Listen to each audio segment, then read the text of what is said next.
right, Revelation Wellness community, she's back. As soon as everyone had heard your next book was out, they have been pounding on the door. Is Aundi coming on the show? Is Aundi on the show? Aundi is on the show. Aundi Kolber, welcome back to the Revelation Wellness podcast. Well, thank you so much for having me back. How long ago was it when Try Softer came out?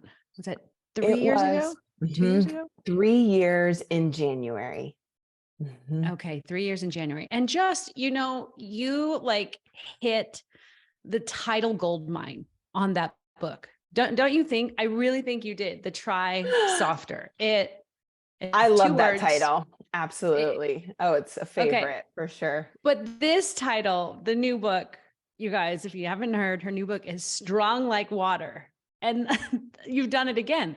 So which I go, who Aundi is? Aundi is our Mr. Miyagi. That's who you are.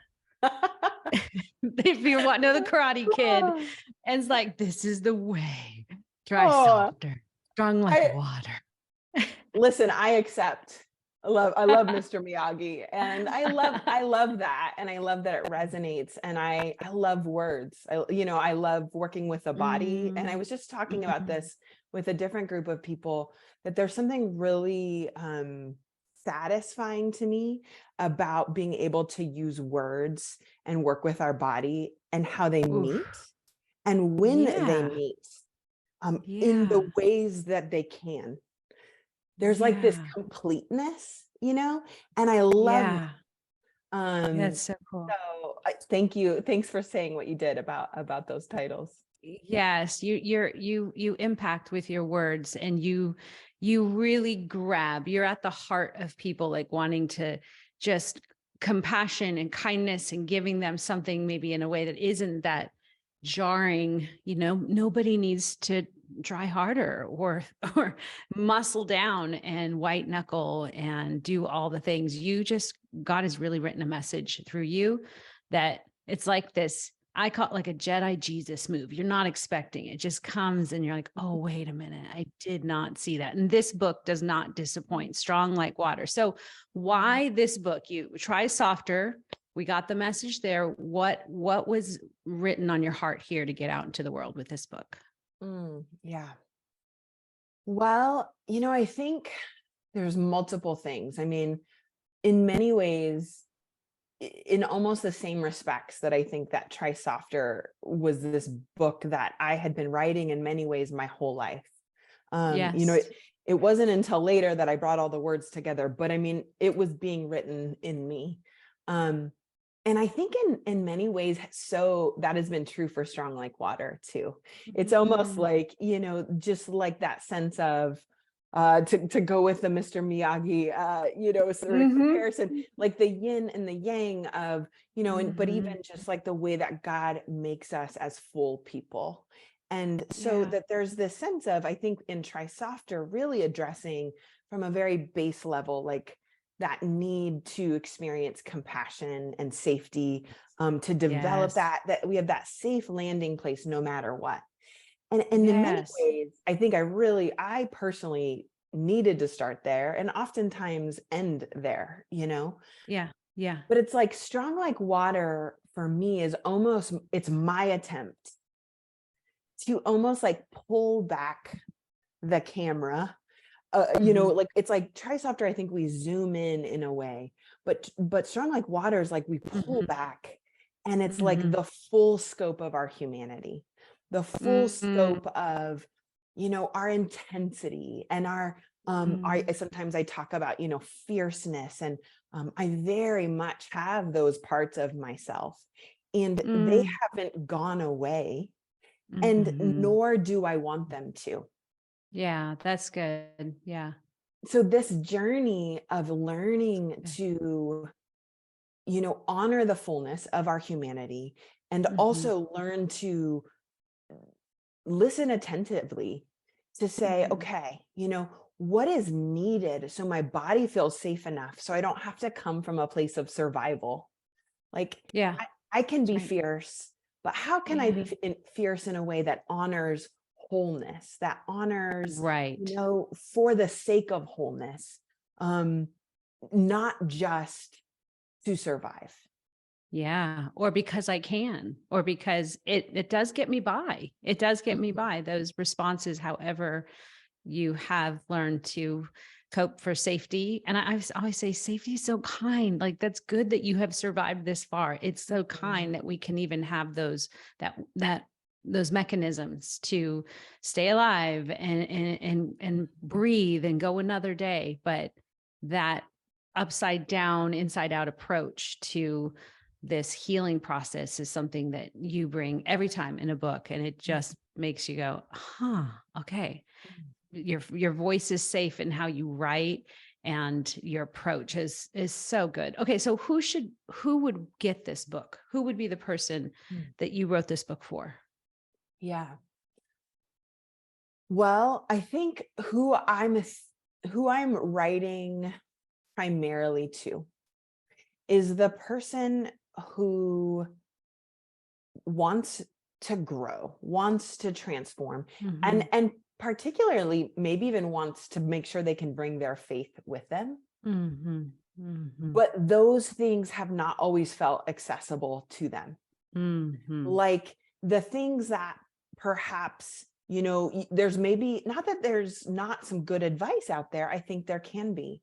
But the thing about our stories and our trauma responses and the way our body carries those is that sometimes with our best of intentions, we hear something and we're like, yeah, let's go. Like, let's just change. Right. And we charge forward, and all of a sudden our body actually whiplashes and says, oh, that's a no. And instead of moving towards whatever we think, and you can fill in the blank, because it's like, whether that's like, it could be feeling your feelings, it could be moving more, it could be trying to be more vulnerable, it could be wanting to connect with God in a specific way. There's a lot of levels to this. But what can happen is that pain that has not been resolved. Yes. Because it perceives like, oh, it's getting activated, and the way it's getting activated causes our body to think that the pain, that the threat that maybe happened in the past, it can feel like it's still happening in the present. That's right. And that will cause our body to just be like, shut it down. Right. And we will shut it down in so many different ways. It can come out sideways, or, in the book, I talk about this through the lens of what I call situational strength. So our body perceives, oh, this is a life or death situation. Like, this is a situation in which there aren't choices. Even I might even cognitively somewhere know, like, I'm an adult and I have choices, and maybe I'm reacting to something else. But if our body perceives the level of unsafety is so high, frankly, it doesn't matter what some part, essentially the blood flow is cut off to that part of our brains, right? That's good. Yeah. And so the reason I think this matters, and ultimately, to answer your question maybe in a bigger way, is that I hope in a way that's for everybody. Yeah, for sure. But I start and I hope to speak to folks where it's like, I find that there's like the margins of like, what works for everybody else has not worked for them. Come on, there it is. Yeah. Right. And they are like, man, I just can't make it work, and that ends up being like, I am bad. Nobody is there for me. Nothing works for me. I'm the only one, right? And this is how those messages get so twisted, and they become part of who we think that we are. And so my hope is to say, okay, let's take this back a little bit and let's honor the way our bodies are made. Yeah. Because every attempt to keep us safe is a type of strength. But what we want to do is give our body the best opportunity to respond to the information that's actually present. So when there's a danger, man, we want that situational strength. We don't want to suppress it. Right. Like, if there's real danger, let's go. That is a gift, right? But if that danger is from the past, as much as possible, what we actually want is to support that pain, is Yeah. to bring resources around the pain, is to Yes. bring goodness to the pain Wow. so that That's good. our body can move through the pain. I love how you, to me, Aundi, as you guys, she's a licensed counselor. I really think, and maybe it's just in the Christian voices that I hear, you're one of the first to really go after the body and honor the body.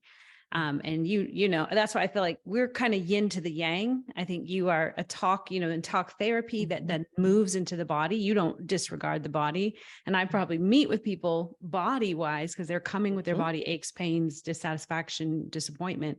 And then we can move to what's really at the root going on. And then with, in conjunction with therapy for people, it's just been like, you know, moves the thing. And I was listening to, it was just this summer. I remember I was at a wellness convention in Las Vegas, you know, because it's so well there. And I was walking down the strip to go to dinner, and I was on listening to the podcast series, The Rise and Fall of Mars Hill. And it was like one of the final, just to sum it up, you guys, it's really about church, spiritual abuse, church pain, church hurt. And like, I loved how that series on the Rise and Fall really tried to scoop it up at the end and be like, okay, let's not just end with this sad story. What do we do now? Where do we go from here? And I'm like ready to listen to the episode. I turned on, I don't know who it is. It's Audi's voice. And one of your very first sentences that you said, and I literally shouted out loud on the strip, and you said, the guy said, what do we do to heal? Like, what do people that have encountered this kind of a spiritual abuse and carrying this around? And you said something to the effect of, well, I can tell you this, that's not in talking about it more. It's in their bodies. I was like, dang. And then it was amazing to hear you unpack that for Christianity Today in a way. So let's take a moment to talk about that in terms of the body, and this book about getting into our bodies and how you needed to feel safe in your body to move through the pain. What was that journey like for you? Yeah. Well, first, I just want to say thank you for that. Oh, And I'm such your ridiculous like corner girl over here. Yes, go. oh, thank you. Yeah. And I mean, and I also want to say, before I answer, I think what you're saying makes sense, that it makes sense to me that in helping people to move their bodies, Yeah. that we would actually in many ways come to similar places, right? Yeah. That the entry place might be different. Yep. But we come to the same place. But that we come to similar places because, again, almost like we need both, like we're made for wholeness, right? Yeah. And that sense of it always includes our body, but it also always includes, like, as we heal, like the words come. Yeah, that's The right. story comes. That's right. Just these top down resources also come together, right? Yeah. And so Yes. however we come, like ultimately the goal is integration. Yeah. And so there's lots of ways to get there. There's lots of ways to begin the journey. So anyways, I wanted to speak to that for a moment. But yeah, with what you said, like, what was the journey like for you in your body and getting safe in your body? And maybe could you share a little like personal disconnection or disassociation from your own story? Yeah. Well, so for folks who may not be familiar, you know, part of my story, I grew up in a really significantly dysfunctional and traumatic household, experiencing, you know, I think I feel now comfortable naming pretty severe narcissistic abuse, experiencing emotional, verbal, even spiritual abuse. And so that experience, part of how I coped is that I learned I had multiple coping strategies, because that's what complex trauma does, is we become complex in order to survive. And there's a gift to that. And I always just like to name that, because I honor how my body survives and has survived. And so, but part of that, a very strong part, was to one was to be very like tough, particularly like in sports, and also just achieving, and just sort of like this sense of like, no matter what came my way, like I will figure it out. Like I will push through. Oh my I will gosh. remain. You and I would have been great on the basketball team together. Fantastic. We would have state champions. We would have. I know people truly sometimes, I mean, this was a literal thing that people would ask, like, where did you get that fire? Like people, and at the time, and I don't say this to mock my trauma at all, but there's a part, like essentially what I know now is like, oh, that's the trauma, right? And it's not to say that that wasn't really me, or that, I mean, sports themselves, is particular in that season, were a gift to me, in the sense that it gave me a place to put some of that intensity, Amen. not Yeah. all, Right. but it gave me some power. It gave me the ability to take up some space in the world in a way I really needed. And that was so healthy for me. But the parts that were not as helpful in the long run, were that I disconnected from my sense of like internal attunement. Yep. So it was like there was no middle ground. Like an example, like this is one that stands out to me. So I finished college basketball, I was 22 years old, kind of disoriented, because it's the first time in my life that I'm not like a highly competitive athlete. And I like almost don't know what to do with myself about that. And I remember when I would work out, I couldn't not work out so hard that I essentially like sort of what I would call kill myself. Like I pushed myself so hard. And this was right around the time that I began to realize how much more to my own trauma history that there was. And so I share that because what was happening is a recognition that even if I was tired, there was no awareness that like, oh, today it could be a little more gentle, Aundi. Like it doesn't have to be, fill in the blank this hard. So like, or for example, I would push myself so hard for a season. And then that would end up making me really depressed. And I would be like so numb and sort of dissociated for a little while, because I had pushed my body to just way too far. And so like there were these extremes that I experienced because I lacked the internal, I never learned how to listen to my body because it wasn't safe to. And so, going back to your original question, part of this journey for me, I mean, there's many, many things. And so I won't go into all of them, but to paint broad strokes, I think a big one actually first was experiencing safety with others. That's good.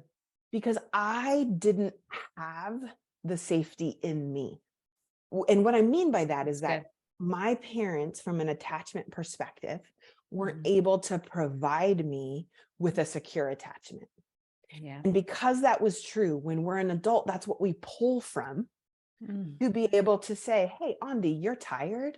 It would be good for you to rest, right? Like that's that voice that helps us, right? In participation with God, that helps us, right? So I didn't have that. So I began to experience that with my husband. He was really the person, and this can look different with different people, but he was a person that I could let my body fully settle, fully exhale, fully just like be. And I wasn't having to be hyper vigilant, all those types of things. And as I began to internalize that kind of withness, what I noticed is that it began to be a little bit easier for me to be able to almost give that to myself too. And then I built on that, I built on that, and with in my like work in therapy with, my own therapist, with other people, like not a lot of people, but a few people that my body continued to feel safe with. Mhm. And then as I continued to grow and heal, I began to learn about things like resourcing that I talk about in the book. I talk about Share compassion. share resourcing. Give them a little more on that. So resourcing, I love the definition by Dr. Ariel Schwartz, and she says that resourcing is anything that communicates safety to our body in the present moment. Great. So the reason this matters is because when our body doesn't have enough safety, we will go to our survival brain. That's right. Yeah. That's just how it works. Yeah. Yeah. And so for folks who have a lot of unresolved trauma, Yeah. it's less even about the present moment Mhm. because our body is maybe a little bit more hyper vigilant to Yep. things that even aren't necessarily a threat. Right. So for me, that journey was starting out with what feels like something really small, just like someone, my husband, his presence, like just, and then, and like these little deposits Mhm. over Mhm. time of Yes. safety being built That's right. until I would say that I now carry safety around with me in my own body. Mhm. And that's part of, I think, this journey of Strong Like Water is that often it's like we learn, we get safety where we can. It Mhm. can be with God, it can be with others, it can be in nature, it can be in goodness. Mhm. And as we experience that, our body cannot help but begin to bring it in. Mhm. Mhm. And as that happens, it changes us. Yeah. It Yeah. shifts our templates about ourselves in the world and God. And it Mhm. allows us to grow our capacity Yeah. Yeah. to be ourselves, Right. to move through hard things, to Yeah. feel what we need to feel. So what are some of your practices or rhythms that keep you moving through tough moments? Yeah. Well, I think one that I come back to a lot, and if folks have heard me talk about this, they'll forgive me, but it's one I talk about it a lot because I think it's a really valuable resource, and that's grounding. And Yes. So, oh, I'll follow you up on that because you can teach me a little bit more. But yes, talk about grounding. okay, I will, and then I'd love to hear what you have to say. Oh, Yeah, grounding is a way of using our body's five senses mhm, to come into the immediate present. mhm. And another way to say that is even orienting, like we're orienting to time and space Yeah. because trauma, the way that it gets stored in our body, if it gets activated, we lose when something like we lose our sense of time.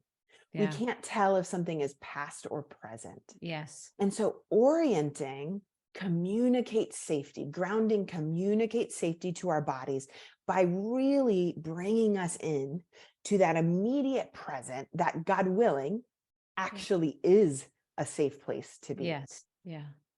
So what are grounding would be, are you do like the five senses, something I see, something I smell?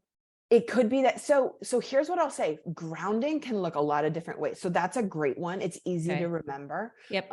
Which ironically I always like miss a sense, but it's like five Me things I can too. I always do like too. I'm like, what I am can I on? but yeah, but it's like five things you can see, four things that you can touch, three things that you can hear, two things you can smell, one thing you can taste. There you That go. would be like an example. Yeah, I know, Yeah. got it. Yeah. Good job. But another way to think of this, I learned this when I was training around a specific trauma modality, but it's called I am aware. Okay. I love that. And how I use this is that essentially you're just in the present, wherever you are, and you begin to name what you are aware of. So I could be like, I am aware of the weight of this pen.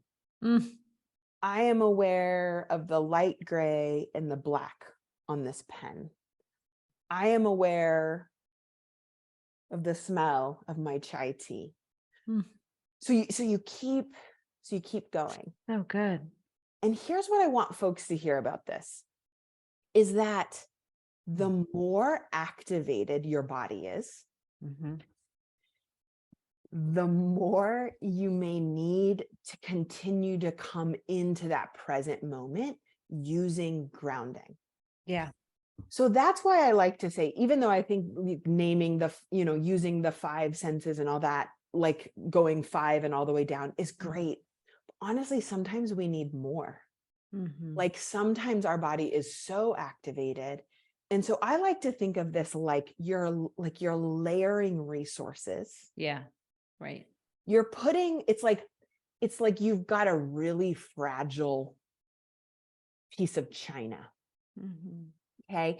And you're about to drive on a really bumpy road.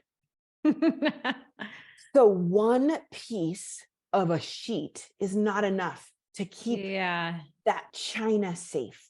Yeah. We've got to wrap it up in like bubble wrap. We got to do it a couple times, right? Like layers. It's good. And the resourcing, like the grounding, is the bubble wrap. Mm-hmm. And what I want you to know is that if you are a person who's experienced what I would call good enough parenting, Mm-hmm. you might intuitively reach for more bubble wrap. Mm-hmm. And praise God for that. That's a beautiful part of that. And that's good. And I want to like celebrate and honor that. And you can even still probably add more bubble wrap. Mm-hmm. But for folks who did not receive that, or let's say they've been in systems that have taught them that they can't listen to their body, or they've been in, it doesn't only come from our family of origin, anything, right, that has caused us to have that unresolved trauma, we are going to need to intentionally seek out the bubble wrap to go down the bumpy road. And the bumpier the road, the more bubble wrap you need. Dang, that's good. Which means, Aundi, that we need space and time to assess what I need, which I think I know you talk about big time. You call it the sacred roadmap of our bodies, the nervous system, that our nervous system, that we are living in a time that is so sympathetic. Like we're on, we're going, we're connected, input, information. Like it's hard. You have to fight for space to say, margin, to breathe, to have a moment, to have perspective. Otherwise, we won't know we need the bubble wrap until we've crashed. That's right. Until we've got pieces. So what do you say to the person that's like, I know I need to be resourced, but it's always after the break. What does that person need? Yeah. Well, I mean, I think part of what I would be curious, well, I want to say a couple things. The first is I want to just acknowledge the reality of what you're saying, that this is literally a cultural norm. Absolutely. That's right. Yeah. It's a cultural norm. And this is what we mean when we talk about systems, right? That it's not like, oh, in this one case, this one person in this one family is like, oh, I got to be on all the time. This is like a reality that we all live in. This is the waters we're swimming in. And, as much as I think that social media, there can be good things, there can be a too muchness that absolutely activates our nervous system, particularly the sympathetic nervous system. And so I think naming that reality is important. Because we're just like saying like, okay, this is like the ground we're walking on, right? And so part of understanding this is recognizing to truly do this work is countercultural. That's right. Yeah. I mean, and listen, like, I am so glad that things like trauma and self-care has become a little bit more culturally, like, people are talking about it. And there is good to that. I don't want to shame that. There's value there. Yeah. But we can't like Instagram ourselves into nervous system health. We cannot. That's like, a word. right? Like I'm quoting that. we cannot like Instagram, meaning we cannot bypass our bodies, full stop. Yeah. Even Yeah. if we are seeing it, like the words might be there, right? Like we might be even ourselves saying the right thing, but it's only one ingredient, right? Like, because we know God made us, mind, body, and soul. Like we are not fragmented, putting into little boxes. And so to the person who's worried about that, I wonder what it's like for them just to hear that honored. Yeah. Because first of all, I think that sometimes like people feel like they're the only one. Yeah. Like, well, if I do something different, like I'm left out, or I'm not keeping up my end of the bargain, putting that in quotes, whatever that means. So I think that's one element. Yeah. I think a second element that I would just want to encourage folks to get curious about is when you feel that constant drive to either be connected, or maybe it's doing more, or like, oh, I have to get back to that person, or I have to keep them happy. You might just want to get curious with yourself and to say, well, what if I could really be compassionate towards myself as I feel that? What am I really worried about? What am I really worried about that? And honestly, this might be a question that ultimately needs to be unpacked with a therapist or with a really safe person. And that's okay. But I'm just pulling at that thread a little bit, because often what we find is that is a pattern we've developed as a way to cope with pain. And that pattern, keep going. Yeah. That pattern has been trying to protect us. Yes. And we can honor that. Our body is actually feeling threat. So there's two parts of that. One is that I actually like to, one of the things, I have a prayer for honoring in Strong Like Water. Because again, I always start from that place of saying, like, if God designed our bodies, if that is truly a gift, that our bodies are actually designed to not only heal, but also survive, both and. Yep. We want to honor that. That's good. Yeah. And as we honor that, what we might find is we begin to maybe have some partnership with that part of ourselves. Like we begin to almost have a conversation. Yeah. Like almost to that part of ourselves, we might ask, like, well, what would you need to feel like, for example, you didn't have to have Instagram, I don't know, downloaded on your phone all the time. Like I'm just pulling that out of my pocket. Yeah. And then we begin that conversation. And actually what we're doing is we're trying to compassionately resource that part of ourselves. And maybe that part is like, I need you to have a really good like distraction with a friend. Like when you first do it, I need a friend to be there with me. And like, we're going to go out on a walk. And when I'm like tempted, they're going to just be right there with me and encourage me to know that like, it's okay, this is going to get easier. And then I want to listen to like a really good podcast when I'm feeling like, oh, I have that desire to pull it out again. And again, like this is just something that I'm sort of pulling out of nowhere, but it does, like, these are the ways, these patterns, right? Like they build. And it's like, goes from, I have to be connected to all the time, to it's a fire hose of information. I'm never doing enough. I'm bad. I'm behind. And all of a sudden, by the end of the day, you are exhausted, worn out, and shaming yourself. Yeah. So good. Okay. I'm going to challenge you, Aundi, and you can be like, you don't have to play this game. Okay. You are so sweet, compassionate, kind. Like you're easy to listen to, like water. And I also know you're fiery. Like there's fire in you. And I want you to speak from the fire part of you for people who are hurting, and complete this sentence, what's the one thing they need? What would, if you're like, I need, this is the fire inside of me that you need this. To speak. Say it again. To speak. To speak. That's good. Come on.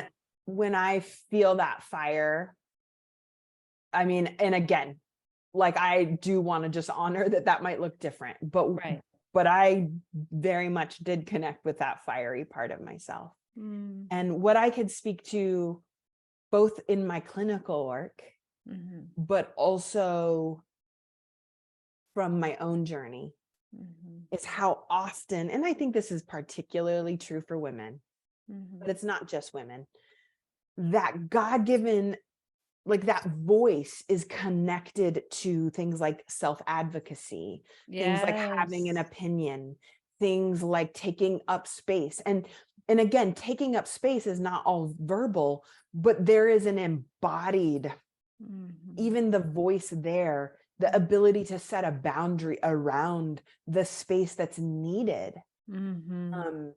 for you. And so I think often in response to not feeling like it's safe to speak, we make ourselves small. And then our voice comes out squeaky and small, sideways, or not at all. Yeah. And we feel like, there's only one tiny, teeny little version of ourselves that's allowed to exist. Yes. And be polite and don't rock the boat. That's right. That's right. Yeah. And so when I think about that, I mean, I think it's accompanied by a sense of like a full embodied self and a full embodied voice. Yeah. And so here's what I'll say too, because with my therapist hat on. Yes. If you are a person who you're like, oh man, I feel that, I resonate with that. And also that scares me. Yeah. Yeah. Yeah. I want you to know I hear you. I hear you. And that this is such a common dynamic for people. And it keeps them in this sort of sense of frozenness. Yep. Because it's like this feeling of like, I'm too much, I'm not enough. I'm too much, I'm not enough. And so what I want to just say is that even though it seems like a paradox, because it is a paradox, finding some places where it is safe for you to speak. Yes. For you to take up some space. Yes. For you to have a body in a way that feels safe to you. Yes. Begin there. And again, it's like there is a sense of like you're beginning small, but it is not small to be yourself. What we need to do is we need to have places to practice that. Yes. So that it communicates to our body that it's safe to do so. Yeah. And again, just like that story I told with my husband and my own experience of like, exhale, like I can be myself, I can rest. It's a similar trajectory that we begin somewhere and we build on that. Good. And in many ways, it's just like working out. Like you don't begin with the heaviest weight. Right. You do not run a marathon if you have not been moving and training. Like this is a recipe for harm, right? Yeah. That's good. Similarly, in our like healing work, it's very similar that we want to find places where maybe first we begin to feel safe. That's where we begin. And then we might push that boundary just a little. We don't want to move into harm. We just move into discomfort. We work with the discomfort. We gain comfort there. And then as we're able, we do it again. We find that next place. Okay, a little discomfort. We work with that until it becomes part of us. And then at the pace that we're able, we push it a little bit more. And really for me, this is the picture of what it means to not only heal, but to become strong like water. So good. Okay. So good. as you're talking about speaking, like I think of how, yes, our voice, finding our voice so that words are coming from our mind out. Like my friend Nika Maple says, sometimes my ears need to hear my mouth say what my heart believes. Like I just need to Mm, say it. And then, but also that there's a reason we call it body language. Like our body is also speaking. So when I can put those and marry them together where I'm allowed to take up space in my body, I can just not have to, I can let my body speak and my voice come out. Man, that's just such a sweet spot of healing. So I mm. resonate with that. Okay. Now in your fiery, how old is your daughter? You have a daughter, right? 11. Yep. Is that your only daughter? Or do you have, I have one daughter and a son. how old is your son? He's 6. Okay. Now, in your fiery mama voice, like, what do people not need? So I said, what do they need? You gave that. Now, what would be the thing? You'd be like, we don't need right now but if you could like take Mm, one thing out, I want you to be like a practical thing. mm-hmm. Give me just 1 second. Mm-hmm. You can. Hmm. Hmm. Yep. Yeah, this is what comes from me is you do not need every single person on the internet or in the world's opinion. Woo! I just got hot on the inside, my fiery self. Wow. Yep. Yeah, I think, yeah, I love, this is a beautiful question. I love both of the questions you asked, but yeah, like just connecting to that fire, it reminds me, sometimes I talk to so I have to tell you this tiny little side story, which is that I have this sort of part of myself that's connected to my fire that I call basketball Aundi. And so this is a part I've, developed, especially when I was young, but as I've worked with this part, there's just been a ton of beautiful integration. And this is a part of myself that I tap into when I need some of that fire. Yeah. Yeah. And that part, sometimes when I need to set, and also when I think about parenting too, there's some similar fire, right? Of this sense of like, it's almost like, no, ma'am. Yep. She's like, no, ma'am, you may not. That's true. She's like, I know you think that thing is for you, but it's not for you. Yeah. And there's just this deep, it's like this very, it's actually very compassionate, but it's very fiery, firm. Yes. Like, yes. I love you so much, and I will not, like, not today. That's a no for me. And there's something to that, Aundi. We need that character and nature inside ourselves. And it is a character and nature of God. There are those no, like it's a hard full stop no. And I don't have to explain why, but I know, like this is just best for you. So when we can have that interoception of what's going on with us, we can really go, I think this is a hard no. And I might upset someone if I do this. And whatever that is, like we have to go, which way am I going to go? Am I going to trust that this is for me and I'll betray myself if I go this other way? Like, I just think there's a fire of God. He burns for our creation, our design, our fullness. And he's so compassionate, right? He's fire and water. He's hot and he's cold. He's cool and for the hot places and warmth of a comfort where we feel just frozen and cold. So anyways, I think you deliver such a whole message, body, soul, spirit. I am already like, hey, what's the next book, Aundi? You're like, Alisa, please let me rest. No, I appreciate that. And yeah, I don't know yet, but yeah, I trust that as I rest, it's beautiful how those things, as I'm sure I know you probably experienced that too. It's amazing how those things rise to the surface as we allow our bodies to experience what they need.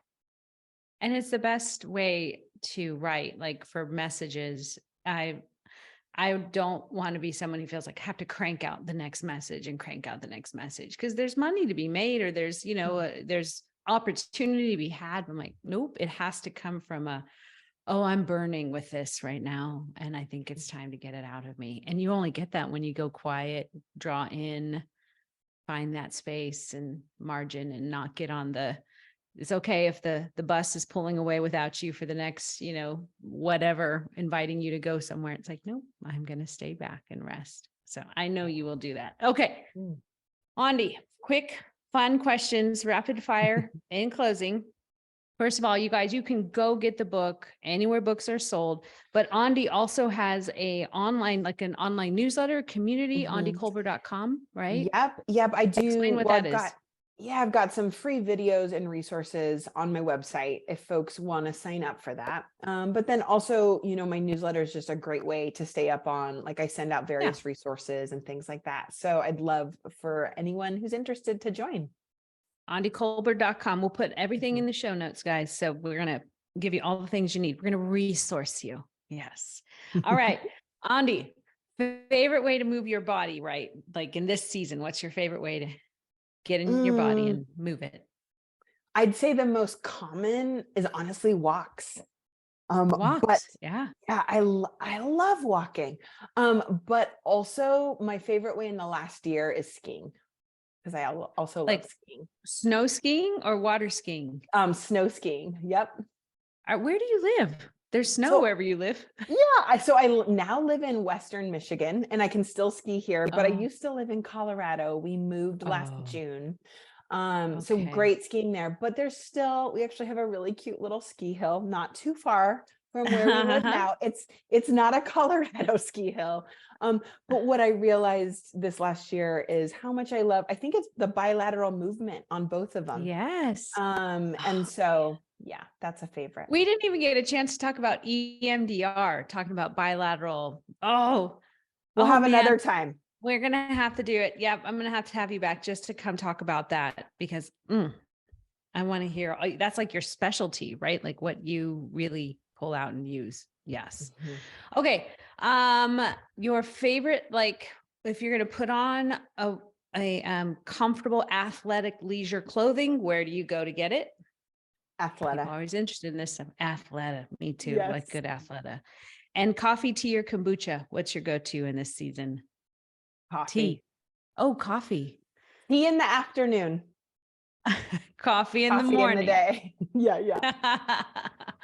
Getting it done. Staying resourced. All right. Aundi, thank you for coming. You are a friend of this house, and we are rooting you on in all the ways. Thank you so much. Really appreciate you. You're so welcome. Thanks for watching, and remember, this video was brought to you by Revelation Wellness Instructor Training Program. Do you love Jesus and have a passion for fitness and wellness? Or maybe you're tired of the roller coaster of obsessing over and neglecting your body, and you know there has to be more to fitness. Let us equip you to lead others to health and wholeness rooted in Jesus Christ through our faith-based fitness instructor training program. Go to our website to learn more and listen to testimonies of people just like you who are bringing hope and healing to their communities as fitness teacher gospel preachers. Click the link in the description of this video and download a packet to get your journey to health and wholeness through Christ started today.